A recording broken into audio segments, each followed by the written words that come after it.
Buenas tardes, mis amados hermanos. Pues una vez más, por la gracia de Dios, estamos este día domingo listos para escuchar la palabra de nuestro Dios. Vamos a orar para que el Señor nos hable en nuestros corazones. Padre, le damos gracias porque su amor es con nosotros y ruego que su Espíritu esté con mis hermanos ahí en sus hogares. Que su palabra sea edificante, desafiante y también, Señor, que sea todo para gloria suya. Que su Espíritu me dé sabiduría para hablar a su pueblo y su pueblo tenga entendimiento y un corazón dispuesto para escuchar su palabra. Lo rogamos, Señor, en el nombre de su Hijo amado, Cristo Jesús. Amén. Mis hermanos, en el calendario litúrgico cristiano hoy se celebra el día de Pentecostés. Ustedes saben que nosotros, como iglesia presbiteriana, por lo menos aquí en la Iglesia Divino Salvador, no tenemos por hábito, ¿verdad?, celebrar estas fiestas litúrgicas que son tan cruciales, tan importantes para nosotros como pueblo de Dios. Hoy, y a partir de esta fecha, esperamos tener siempre presente la fiesta de Pentecostés.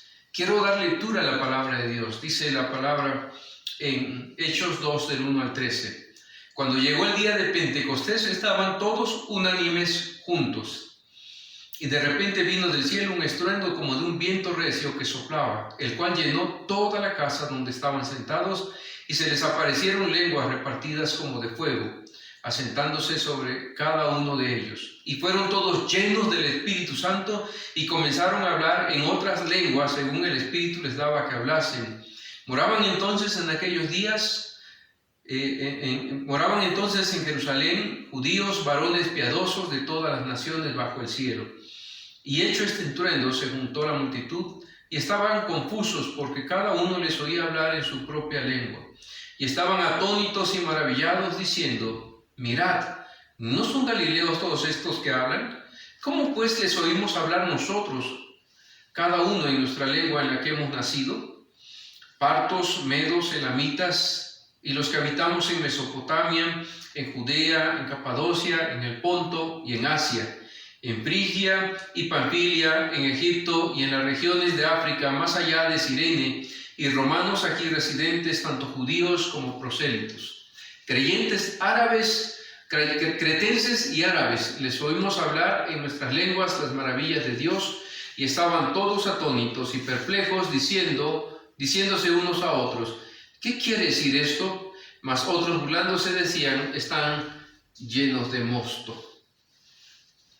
La cita bíblica del Antiguo Testamento es Joel 2, 28 al 32. Dice también la palabra de Dios: y después de esto derramaré mi espíritu sobre toda carne, y profetizarán vuestros hijos y vuestras hijas, vuestros ancianos soñarán sueños, y vuestros jóvenes verán visiones, y también vuestros siervos y vuestras siervas derramaré mi espíritu sobre ellos en aquellos días, y daré prodigios en el cielo y en la tierra, sangre y fuego, y columnas de humo. El sol se convertirá en tinieblas y la luna en sangre, antes que venga el día grande y espantoso de Jehová, y todo aquel que invocare el nombre del Señor será salvo, porque en el monte de Sión y en Jerusalén habrá salvación, como ha dicho Jehová, y entre el remanente al cual él habrá llamado. Amén. La palabra de Dios, mis hermanos, nos habla de un suceso que marcó el antes y el después. Podríamos decir que es el inicio de una era nueva, de un tiempo que se le conoce como la era del Espíritu Santo.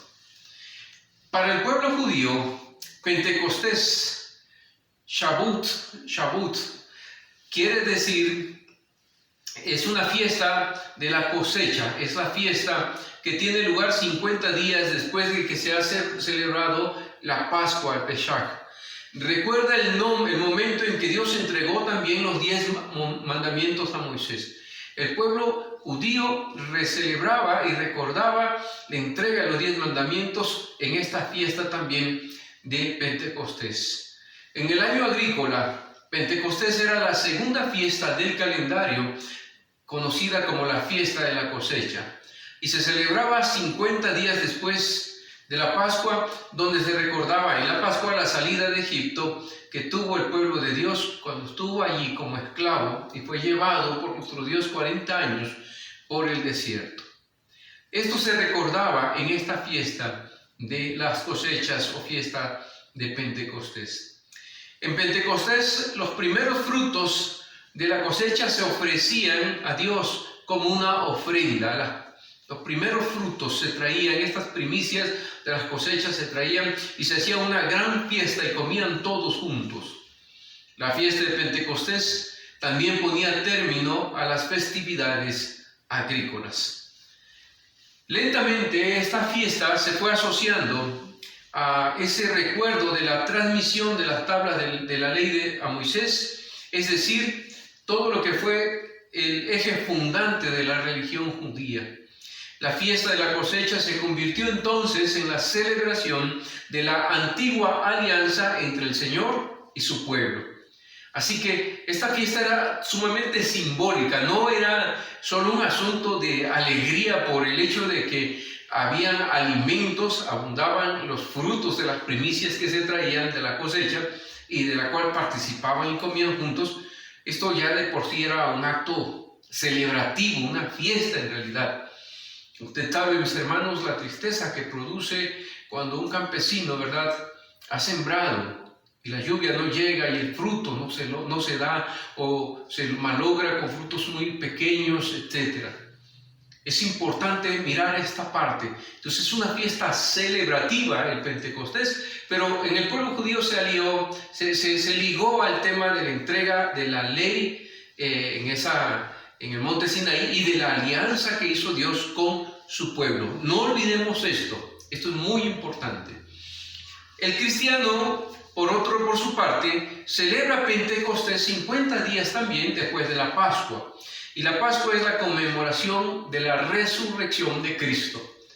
Para nosotros la Pascua es la conmemoración de la resurrección de nuestro Señor Jesucristo. Y es importante que vayamos conectando nuestras celebraciones porque Cristo es el Cordero Pascual. Así nosotros celebramos también Pentecostés y celebramos también no propiamente la Pascua, sino la cena del Señor, recordando esa cena donde Él también está ofreciéndose como el Cordero Pascual. La fiesta de la cosecha se convirtió para nosotros en un nuevo tiempo. Pentecostés marca el momento en que el Espíritu Santo se posó sobre los discípulos. Para el cristianismo esto significa la alianza renovada entre Dios y su pueblo, una nueva alianza. Así como también Pentecostés estaba para los judíos y sigue estado ligado al tema de la alianza de Dios con su pueblo, Pentecostés para nosotros, derramamiento del Espíritu Santo, significa también para la iglesia, mis hermanos, la celebración de una nueva alianza, esa afirmación de esa alianza renovada entre Dios y su pueblo. En otras palabras, para la iglesia Pentecostés constituye como su certificado de nacimiento. Recordemos las palabras de nuestro Señor Jesucristo en la Pascua. Esto es mi sangre que por vosotros es derramada del nuevo pacto. La sangre de Cristo derramada da comienzo o inaugura el nuevo pacto que con Pentecostés se celebra con alegría también por la iglesia. Por eso nuestros sacramentos y nuestros cultos, nuestras celebraciones litúrgicas no son meras ocurrencias, no lo hacemos como una cuestión novedosa, buscando algo nuevo que sea llamativo, que entretenga a la gente, no. Nosotros celebramos hechos históricos, precisos y puntuales que vitalizan o revitalizan o renuevan la fe y la esperanza del pueblo de Dios. Los pasajes del Antiguo Testamento relacionan el Espíritu Santo con la creación, con la nueva vida, con la facultad para las distintas misiones divinas y más a menudo con la misión de los profetas. ya desde el Antiguo Testamento. Si vamos a hablar del derramamiento del Espíritu en Pentecostés, tenemos que ver cómo la Biblia nos revela el Espíritu en relación con la creación, porque ahí estaba el Espíritu de Dios desde el inicio cuando se creó todo. Y el Espíritu de Dios estaba en la nueva vida que se otorga, estaba en las facultades que recibían ciertas personas para oficios específicos, y también el Espíritu de Dios venía sobre los profetas para anunciar y cumplir la tarea que se les asignaba. En los días de nuestro Señor Jesucristo, los intérpretes judíos frecuentemente hacían énfasis en el poder profético del Espíritu, que ese poder facultaba a los siervos de Dios para escucharle y para poder dar un mensaje en la manera que nuestro Dios lo deseaba. En aquel tiempo muchos judíos creían que Dios había apartado el Espíritu luego de la muerte de los profetas Ageo, Zacarías y Malaquías. Se creía que el Espíritu de Dios ya no estaba. Pero por lo general se suponía también que esa profecía continuaba ocasionalmente a un nivel mucho más bajo, pero que la restauración total del Espíritu aún estaba por venir. Los profetas como Isaías, como Ezequiel, anunciaron la restauración final del Espíritu. Veamos cómo nos los declara la Escritura. Isaías 44:3. Porque yo derramaré agua sobre el sequedal y ríos sobre la tierra árida. Mi espíritu derramaré sobre tu generación y mi bendición sobre tus renuevos. Ezequiel 39:29, por su parte, Ezequiel nos declara lo siguiente: ni esconderé más de ellos mi rostro, porque habré derramado mi espíritu sobre la casa de Israel, dice Jehová el Señor. Los profetas anunciaron que vendría el tiempo en que sería restaurado completamente el Espíritu, derramado sobre el pueblo de Dios. No obstante, no se esperaba la llegada del Espíritu hasta el final de los tiempos, el periodo en que debía llegar el Mesías, y tristemente, la mayoría de los judíos no creían que el Mesías ya había venido.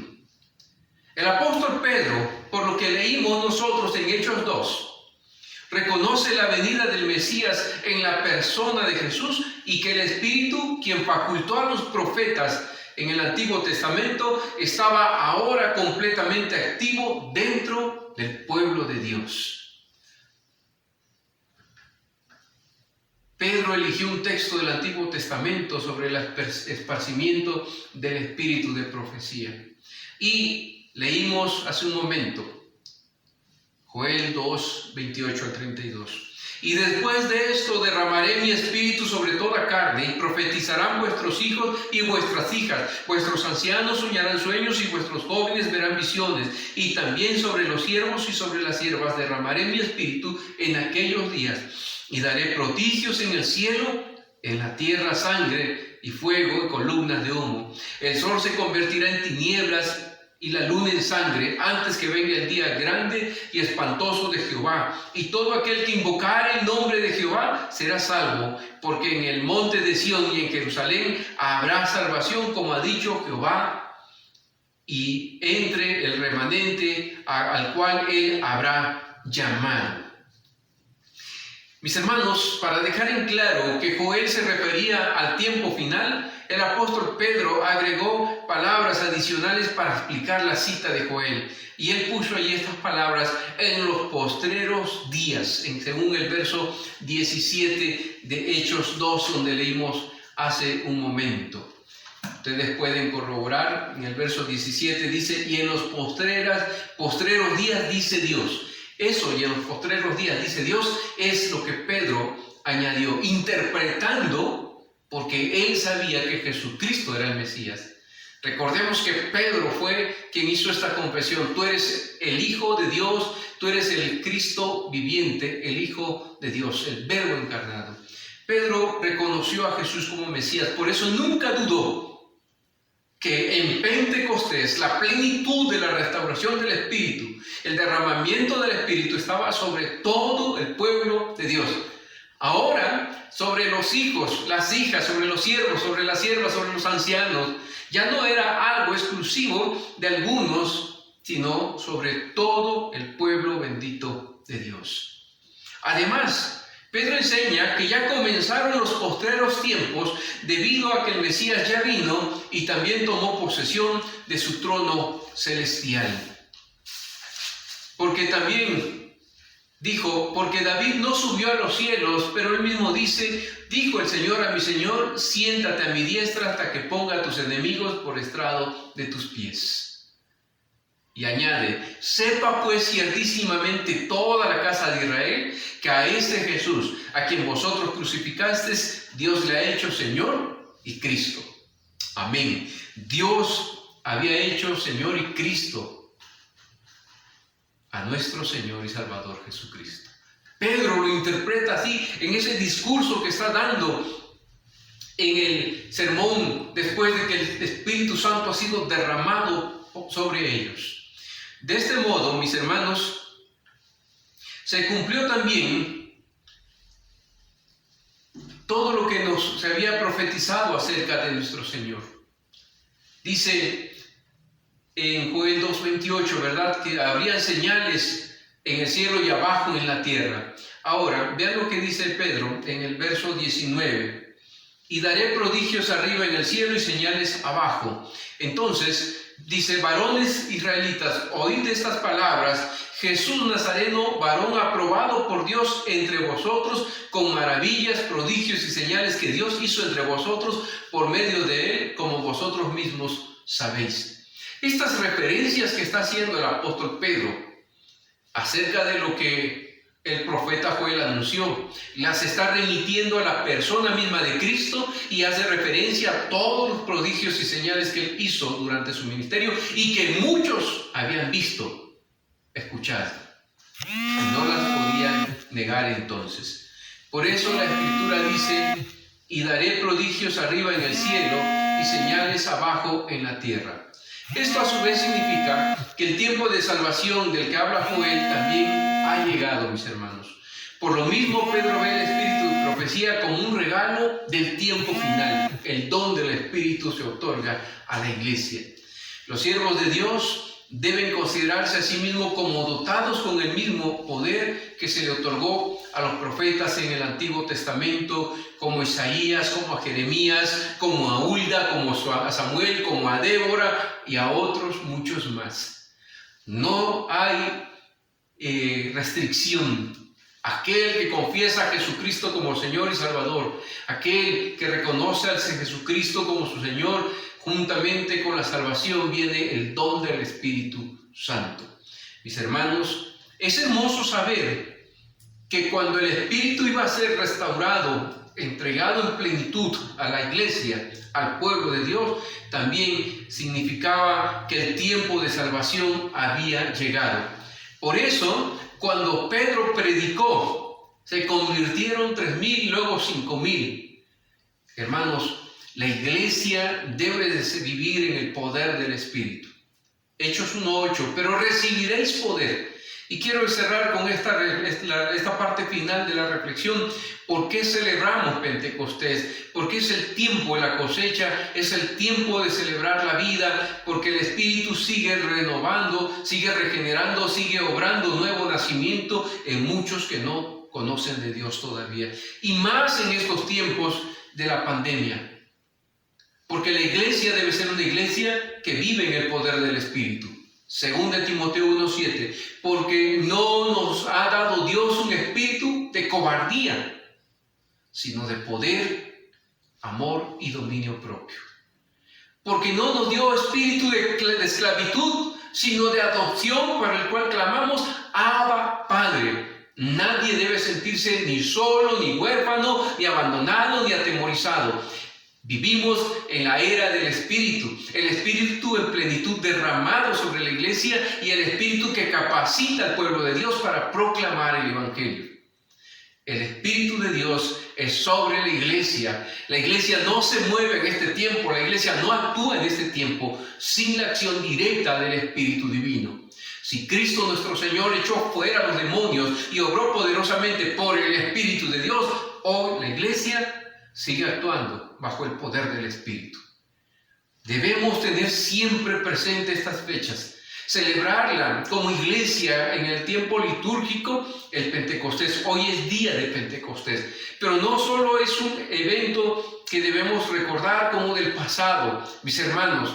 Cuando lo recordamos, hacemos lo mismo que en la Santa Cena. Anamnesis es recordar, traer al presente y se refrescan, se vivifican. La iglesia debe tener siempre presente que vive bajo el poder del Espíritu Divino, guiada y capacitada en el poder del Espíritu Santo. Y si alzamos nuestros ojos en este tiempo, nos daremos cuenta que la cosecha está lista, que hay muchos que necesitan conocer de la palabra de Dios para ser otra vez vivificados, renovados, regenerados para un nuevo nacimiento por el poder exclusivo del Espíritu Divino. La iglesia el día de hoy debe sentirse muy bendecida, muy gozosa. En medio de su tribulación es una iglesia acompañada, fortalecida por el Espíritu de nuestro Dios. Y cuando usted sienta temor, cuando usted no sepa cómo hablar a otros, cuando usted se sienta en algún apuro, recuerde que Dios derramó de su Espíritu y ya está obrando nuestro Dios. Hay jóvenes que están actuando, chicos que están llenando las redes sociales hoy en día, porque es el recurso que todos tenemos, con sus testimonios, con mensajes, con la palabra de vida.